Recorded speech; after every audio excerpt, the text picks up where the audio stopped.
आज आमचा समर्थ बाबू घरी जाणार होता. त्याला येऊन 3 दिवस आज झाले होते. त्याची ना उद्या स्कूल आहे म्हणून तो आम्हाला सोडून जात होता त्याच्या घरी. नमस्ते श्री स्वामी समर्थ.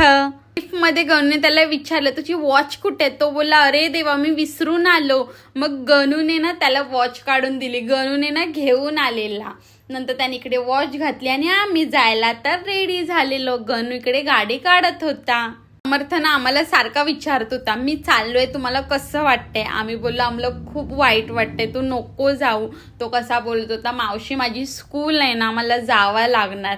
मी बोली नेक्स्ट टाइम आता सुट्ट्या पडतील ना तुला तेव्हा आमच्याकडे यायचं राहायला. तो बोलला नक्की येणार मी तुमच्याकडे राहायला.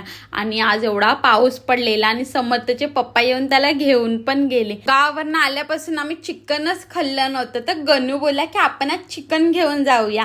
आता आम्ही चिकनच्या शॉपमध्ये आलेलो आणि त्याला बोललो की बारीक काटो पण त्याने ना बारीक नाही जाडच पीस दिले होते. आता घरी जाऊन मला डबल काम. आणि इकडे आज आमचे कांदे पण संपलेले.